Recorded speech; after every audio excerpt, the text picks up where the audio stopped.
Is that okay? Like, can you be okay with them just coming and accepting where they are and taking what is offered? And for me, as I learned to accept and take what is offered from my kids and be patient with them and fall into their cadence, stuff starts to shift and it gives more space for creativity and connection.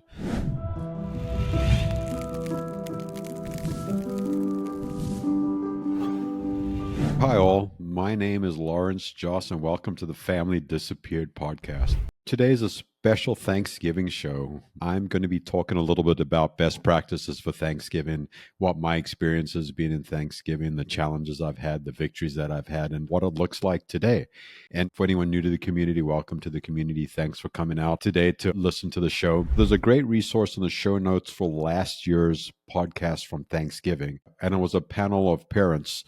I think there was 4 of us or 5 of us talking about what Thanksgiving looks like today, what our struggles are, what we do to take care of ourselves. And there's some really sweet stories and some really great connections. So if you haven't listened to that podcast before, or you have listened to it before, coming into the holidays to get as much support as possible is incredibly useful, and re-listening to that I would highly recommend. And again, if you're new to the community, welcome. We got a lot of great resources in our show notes, especially around Thanksgiving and the holidays and this triangle of all these different events that come up near the end of the year. There's a link down there for Parental Alienation Anonymous, which is our free 12-step support group, and we have multiple meetings a day. So during the holidays, if you're feeling lonely, isolated, it's in a lot of pain, it's a great place to go and get some community and share some stories and hear what other people are doing to get through the holidays, and also hear some victories. Also in those show notes is our email address, which is familydisappeared@gmail.com. If you have any suggestions for topics of podcasts, guests, or if you have any comments around the holidays, we'd love to hear from you. And later in the show, I'm going to be sharing some questions and some stories from other members in the community. So your stories and your questions can get out there too if you'd like to participate. Be sure to like, comment on YouTube, wherever it is, and share some of your holiday experiences or positive words, and just a reflection on what the show meant to you. So with that, let's jump into the show. When I had kids, I always thought that I was going to get to spend the holidays with them. Like, this was a given. There was never an idea that for some reason at some time in my life, I wouldn't have access to my kids, or my kids wouldn't be in a place where they wanted to spend the holidays with me, whether it was by them taking care of themselves, not feeling safe, confused, whatever the situation was. There was never a time in my life where I thought that was a possibility of my life. And the first year at Thanksgiving, when I didn't have all 3 of my daughters there, was really, really challenging. I remember my oldest daughter at the time, I think she had just started college. So at that age, I said she could make her own decision, and she decided to not come to holidays. And that was great. That's what was the best thing for her to do for herself at that time. And when I say that was great, it doesn't mean it didn't hurt. It doesn't mean that I didn't miss her. It doesn't mean that my heart wasn't breaking. It was super, super, super challenging. And that's the way that I chose to parent at that time.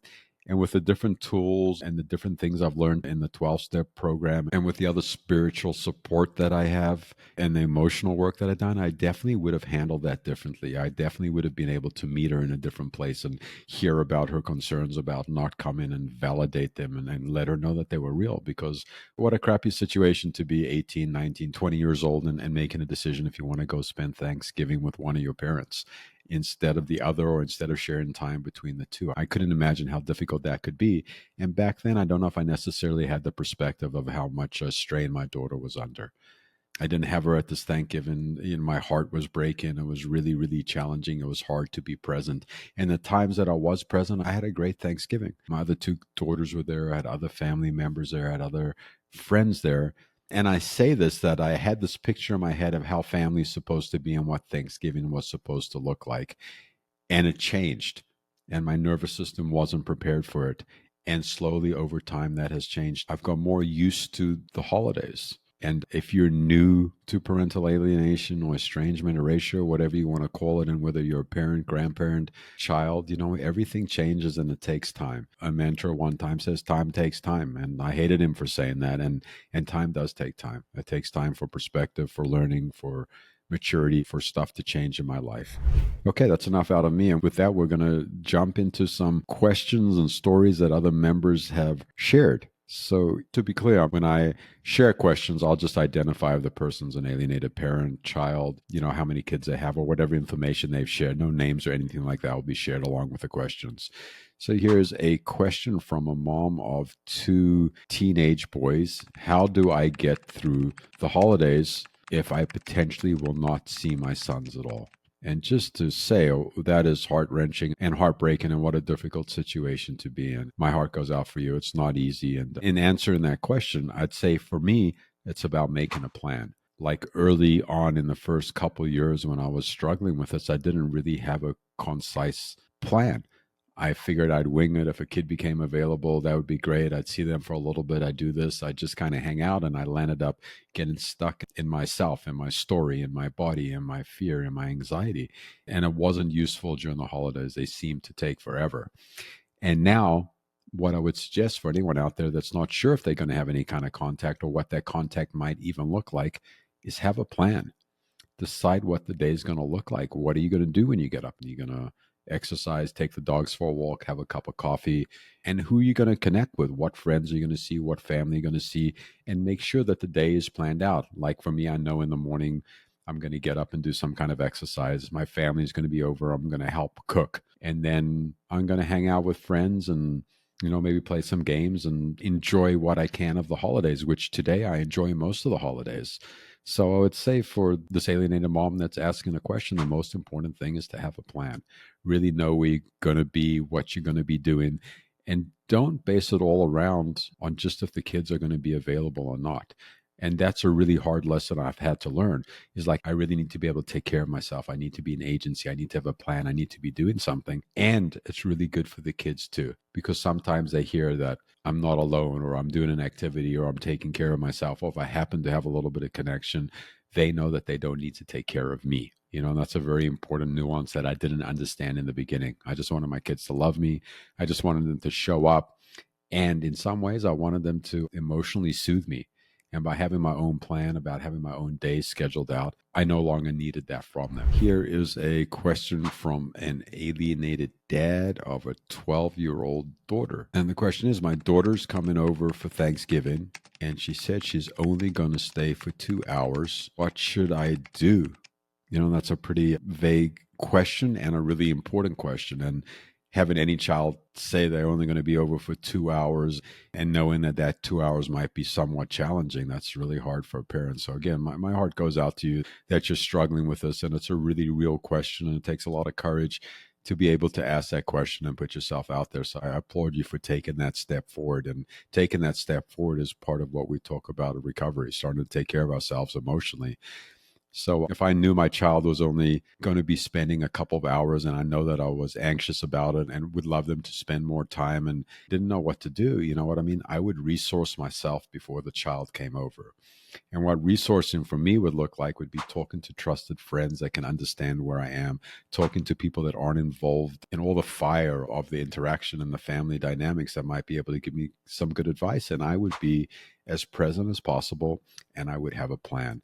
Like, they're coming over at what time? Are we going to play a game? Are we going to do this? Are we going to do that? What is my contingency plan if the game doesn't work out? Are we going to watch a show? And I would also say to meet them where they are, to acknowledge that this is, somewhat uncomfortable and somewhat difficult, and let's make the best of it. And what would you like to do? And if they're able to take the lead, let them take the lead. And if they're not able to take the lead, have a plan, have some games, have something to cook together, TV show to watch, a movie, whatever it is. But again, being present with them and meeting them with what they're able to offer, for me, has created space. So some of those times that have been restricted to a certain amount of time have expanded if I'm expansive enough to hold the discomfort of the situation. Because a lot of times I get so uncomfortable with the situation that I make my child uncomfortable, and they think that they have to take care of me, or they get anxious and then they want to leave. It becomes self-defeating, and sometimes I propel alienation forward in a situation like this where it's a limited amount of time because I'm so hyper focused or anxious that I can't actually relax and just enjoy what is offered. And it's really crappy, but on the holidays, I say appreciating what is offered is a really important thing to practice. and also realizing how difficult a situation a child is in if they are limited in the amount of time that they're willing to spend with you, even if it seems like it's their decision or it seems like they're being mean or they're disconnected. Inside their bodies, they're struggling with so many different things that they don't even have words for. They don't even understand their feelings. They don't understand what's their feelings, what are other people's feelings, their emotions and stuff. And they're just trying to get through the day, and it's kind of crappy to say, but they're just trying not to die. And if we can make that a little bit easier in the holidays, then I think that's what parenting might look like for some people. And other people out there might have different opinions. And I'd love to hear in the YouTube comments or any of other social media comments if you've had different experiences, if you have different ideas. Just because this is my lived experience and what works for me today doesn't mean that it's the only path forward. This is just what we're sharing today or what I'm sharing today. And again, if you haven't watched the podcasts from last year for Thanksgiving, you have a plethora of different experiences and different voices and different genders expressing what their holidays have looked like and what they're doing today. So I highly suggest to get to that. And I just want to jump into another tool before we go to the next question. Is we have a free 12-step group, which is Parental Alienation Anonymous. And again, the link is in the show notes. And there's 2 meetings a day during the holidays. And it's a great place to come. And if you don't want to share, just to listen to some people's experiences and what they're going through and how they're managing it. And it's a great way to fill up part of your day. Like for me, when I was newer to 12-step community or support groups, is I used to go to 2-3 meetings a day on the holidays. And they used to get me through the holidays. I used to get to connect with people for an hour and a half. And then maybe I'd go see a child for a little bit or have some connection with family. And then maybe I'd go to another meeting. And it's okay to be selfish. Let me talk for myself. For me, it was okay to be selfish and really prioritize my emotional and spiritual recovery and well-being above connecting with maybe some family or friends that I would generally connect with on the holidays because it was so hard to get through. So take care of yourself. If it seems a little bit selfish to someone else, it's none of your business. You're taking care of yourself. As long as you're being kind, showing up, getting support where it really feels like you're being met by support, that's great. And making time for connection when it feels like it's available and necessary to you. At least that's been my path forward. And as the years have gone by, it's gotten easier. I really, really, really enjoy the holidays now. And I miss my daughters that I'm not connected with, but my holidays are super, super fun. And those overwhelming emotions and tears and sorrow and longing have moved further and further away. And I can still acknowledge that I miss my daughters when we go around the Thanksgiving table talking about what we're going to be thankful for. It's a super powerful thing. Let's jump into another question now. So this is a question from actually a grandmother of 2 and also has an alienated daughter as well. And her question is, what do I do on the holidays when all my old traditions no longer apply because I don't have access to my grandchildren and daughter? And that is a super poignant and powerful question and heartbreaking and challenging. And yet there's like a sense of maturity and recovery that comes along with being able to identify that question. Like you've had all these traditions for so many years and you can't practice these traditions today. And what can you possibly do? So I just want to acknowledge what a powerful and potent question. And I would say it's been incredibly healing and important to have new traditions and incorporate some of the old traditions. So one of the traditions that we used to do on Thanksgiving is before we ate, everyone would go around the table and say what they were thankful for. It was really powerful and wonderful to hear. And the first couple years after I didn't have access to my kids is I didn't like doing that. And the rest of my family that celebrated, we still did that. And now it's like, I'm super grateful for the life that I live. I'm super grateful for the recovery that I have, the friends that I have in my life. And I miss my children. Like it's part of the experience, but it is no longer the experience. I'm going to say that again. Like I was so wrapped up in parental alienation, the pain, the hurt, the longing, the confusion, the anger, the fear, whatever it was, that I became part of the parental alienation, part of the inertia. And when it came to holidays, I used to identify as kind of like parental alienation. It was like everything. And as I've worked on myself emotionally and spiritually, my perspective has changed. Like it really, really hurts to miss my kids. And I'm really enjoying the holidays. And I'm really having a good time and building new community and building new traditions and doing these other things. It wasn't that I'm all just heartbroken and all just alienation. It's been a real life affirming change for me to be able to let go of my whole life is alienation, and identifying that I do have alienation in my life, but it is not what defines me as a person and as a father. And for anyone that's out there that's thinking like, I'm not getting to parent on the holidays, this is the ultimate form of parenting. And I call it parenting without access. Like when I parent at Thanksgiving and I show up fully with my family and I'm available to other people emotionally and able to connect and to be present. And I still miss my kids, but I'm actually able to enjoy, like, that is the greatest example of parenting. Even though I don't have access to my child, like, I'm not going to stop parenting on the holidays and give away that agency that I have to anyone, including my kids, my ex, to anyone else in the family system. Today, I show up and I fully enjoy the holidays, and sometimes they're really challenging. And I resource myself. I go to meetings. I call my sponsor. I reach out to trusted people in my life. You know what I mean? It's really, really important. And also, I think the second part of the question is like starting new traditions, like what do new traditions look like? And I don't think it matters what the new tradition is. Like the new tradition we started at my house is I put like a giant picture on the wall, whether it's of a turkey or a dolphin or whatever, and leave out crayons and water paints, and people can walk by the painting during the course of Thanksgiving or the couple days if they're staying over, and we fill out these paintings, these giant paintings together. You can find them online anywhere, and it's super fun, and it's a super neat tradition, and it marks the time. And when I say it marks the time, it marks this idea that we're continuing to evolve and grow and change, even though we're struggling with parental alienation, erasure, or estrangement. And this is really, really important because parental alienation wants to keep me stuck. It wants to keep me at the same maturity level, in the same emotional level I was the day that I found out about it.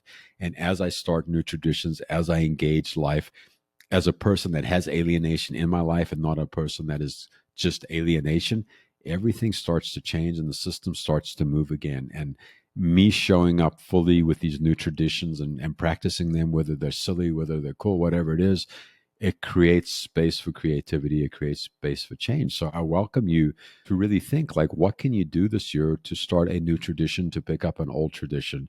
How can you engage that with your own agency and life force? And then I'd love to hear from you. Like, did that change your relationship to the holiday? Did it make the holidays feel better, worse? For me, it always makes the holidays richer and more meaningful, and I get to remember them and remember the conversations that I'm having and the people that happen to be in community with me that day or night.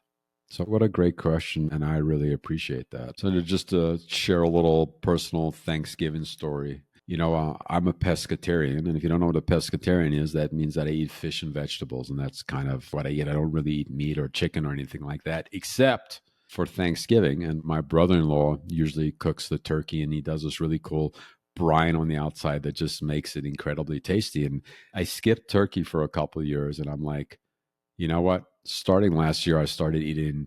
Was it last year? Maybe the last 2 years, I started eating turkey again. It's like my one day a year that I eat turkey. So I'm super excited. And Santi, if you're listening to this, make it good, man. Make it good, brother. I'm really starving for some turkey. And I'm going to finish up the show with this last question. And it actually happens to be from a parent that is reunited with their child, young adult, so 21 years old. And the question is, how do I get through Thanksgiving with my 21-year-old that I'm recently reunited with? And there's a bit more context that's not part of the question that I'll just share with you that this person shared with me, is they just reunited with their child, and it's really challenging, and communication is really strange, and there's a lot of hurt feelings, and this parent is like, how do I get through Thanksgiving? So I think, again, a really powerful question and a really challenging situation. And I would say for me, having no contact with my kid is one sort of emotional challenge and emotional problem, and reestablishing contact with my children is super challenging and super hard because languaging is just so important. There's so much hurt, there's so much pain. So navigating those conversations at Thanksgiving or Christmas or whatever it is super challenging. So what I would offer to this father is I'd offer a plan. Like, what's the day going to look like? When's food going to get served? Who's coming? Like all those really rudimentary things that are really simple.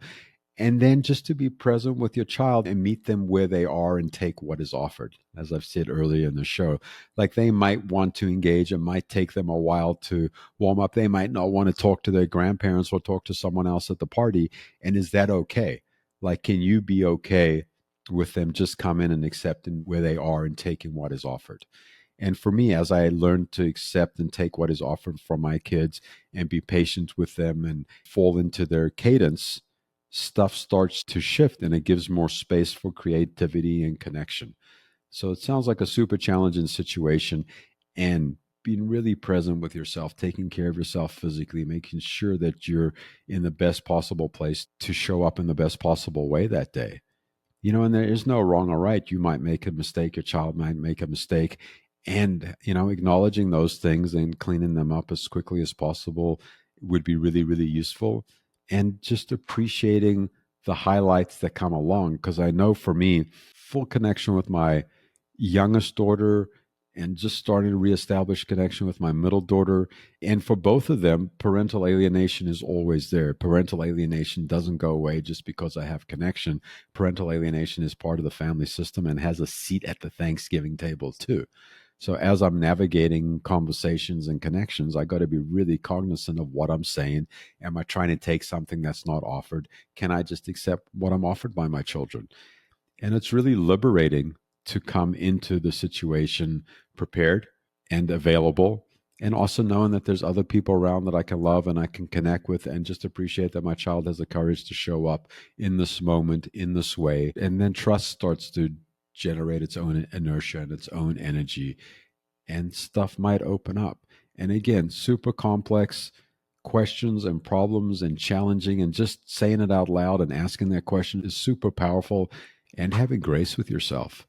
I'm not doing this perfectly. I continue to make mistakes. I continue to hurt my daughters unintentionally by some of my behaviors, some of my choices of words, maybe the disappointment on my face sometimes. Maybe I get emotional, and there's nothing wrong with any of those things. And emotional is wonderful for me. You know what I mean? It's really taking care of myself, and it might have a different impact on other people's nervous systems. And I need to have grace with myself. I'd say I'm going to finish this podcast with grace. Like, can I have grace with myself? Can I accept that I'm a human being too, that I make mistakes sometimes, and sometimes I do wonderful and great things too? You know what I mean? And can I accept all parts of myself? I think that's a wonderful part and opportunity of the holidays, is just to meet ourselves where we are, just as we want to and are willing to meet our children where they are, and taking what's offered. And we might just learn a bunch of stuff from this holiday about ourselves and how to take care of ourselves better the next holidays. And we might have a wonderful holiday too. So that's a wrap up for the show. And if you're new to the community, again, welcome. Great resources in the show notes. Come out and check out 12-step meeting over the holidays, Parental Alienation Anonymous. The meetings are free. Wonderful people in the meetings. You can share, not share. It's completely up to you. And an incredible, incredible resource during the holidays. I hope you have a wonderful, wonderful turkey day, and that whoever's making the turkey does a great job. And if you're eating something else, I hope that's good too. And I'm really grateful to be part of this community. I'm really grateful to be resourced by this community. If you haven't listened to the podcast from last year, the link's in the show notes. Please check it out. Really, really cool hearing other voices besides just mine. It's really good to hear the diversity of voices, because what I'm offering might make sense. What I'm offering might not make sense. And I'm just another parent that's out there struggling and trying to do the best that I can. So please take what is offered and leave the rest. And in case anyone hasn't told you yet today, I love you. I hope you have a beautiful holiday and a wonderful Thanksgiving. And I hope to see you around the room sometimes, or bump into you somewhere else in the community. So have a beautiful day, and gobble, gobble.